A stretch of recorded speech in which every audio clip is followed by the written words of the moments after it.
लोग कहते हैं कि इंसान को सबसे दोस्ती रखना चाहिए, किसी को अपना दुश्मन नहीं बनाना चाहिए। दुश्मनी किसी से की नहीं जाती, कभी कभी लोग आपसे जलकर भी आपके दुश्मन बन जाते हैं। ऐसा ही मेरे साथ हुआ, लोग बेवजह ही मेरे दुश्मन बन गए। मेरा नाम दिया है और मैं 21 साल की हूं। मैंने एक नया ऑफिस ज्वाइन किया। मेरे बॉस 35 के हैं और शादीशुदा है। उनकी एडवर्टाइजिंग की बड़ी कंपनी है। यह ऑफिस नया है और मेरे अलावा और भी 70-80 लोगों का स्टाफ है। मेरी इंग्लिश पर कमांड अच्छी है, इस कारण मुझे प्रेजेंटेशन और बाकी काम में कोई प्रॉब्लम नहीं होती थी। बॉस का खुद की प्राइवेट केबिन था। उन्होंने ही मेरा इंटरव्यू भी लिया था। ऑफिस में मुझे मेरा रोल बताया गया। बॉस हमारे बहुत अच्छे थे, काम करने वालों की कद्र करते थे। कुछ ही दिनों में वो मेरे काम से प्रभावित हुए और मुझे नई नई जिम्मेदारियां देने लगे। मैंने भी उन्हें चुनौतियों के रूप में लेते हुए अच्छे से निभाया। जैसा कि मैंने पहले ही कहा था कि अगर आप अपना काम अच्छे से करो तब भी लोग आपके दुश्मन बन जाते हैं। लोग जलने लगते हैं। अगर वो आपकी बराबरी नहीं कर सकते तो फिर आपकी बुराई करके आपको परेशान करने की कोशिश करते हैं। मेरे ही नहीं, हर किसी के साथ ऐसा होता है। हर ऑफिस में आपको ऐसे लोग मिल जाएंगे। ऑफिस जब मैंने ज्वाइन किया था तभी सैलरी को लेकर बात हुई थी। तब बॉस ने कहा था कि अगर आपका काम अच्छा लगा तो 6 महीने बाद आपकी सैलरी बढ़ा दी जाएगी। बॉस मेरे काम से प्रभावित हुए और जैसा कि बात हुई थी मेरी सैलरी को बढ़ा दिया गया। अब यह बात हमारे ऑफिस के अकाउंटेंट से होते हुए ऑफिस के सारे स्टाफ तक पहुंच गई थी। ऑफिस में पहले ही कई लोगों को खटक रही थी। मेरे आने से उनकी इमेज पर फर्क पड़ा था, लेकिन इसमें मेरा क्या कसूर था? मैं बस अपना काम कर रही थी।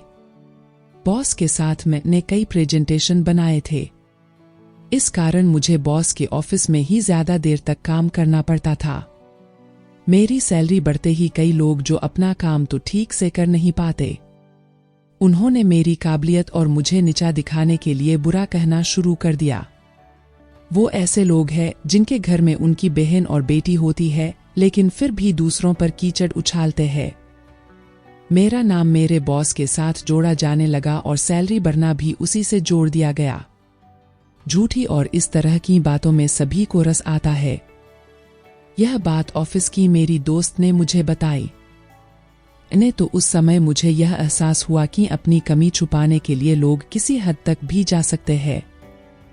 आगे से जब भी मैं बॉस के कैबिन से बाहर आती तो बाहर लोगों के चेहरे पर हंसी मुझे सब बयान कर जाती।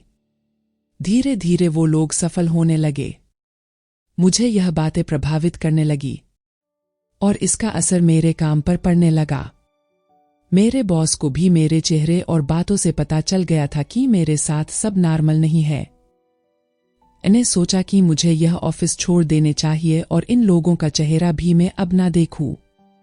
करीब 20 दिनों के बाद मैंने अपना ऑफिस छोड़ने का फैसला किया। मैंने अपना रिजाइन लेटर टाइप किया और बॉस के कैबिन में चली गई। बॉस को मैंने रिजाइन लेटर दिया और कहा कि सर मैं जॉब छोड़ रही हूं। बॉस को जैसे शॉक लगा। उन्होंने पूछा क्यों, क्या हुआ और कहीं जॉब मिल गई है? मैंने कहा नहीं, अभी घर में कुछ दिन रहूंगी। बॉस को यह सुनकर अजीब लगा। उन्होंने कहा मैं पिछले कुछ दिनों से देख रहा हूं कि तुम्हारा काम पर असर हुआ है। क्या हुआ, तुम मुझे बता सकती हो? मैंने बोला कुछ नहीं सर।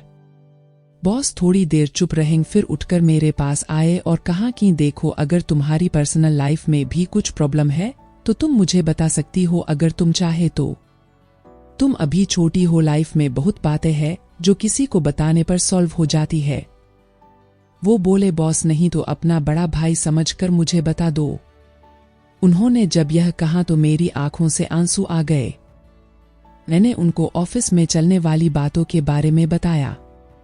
सारी बातें सुनकर उन्होंने कहा तो तुम भागना चाहती हो, वो भी झूठ की वजह से?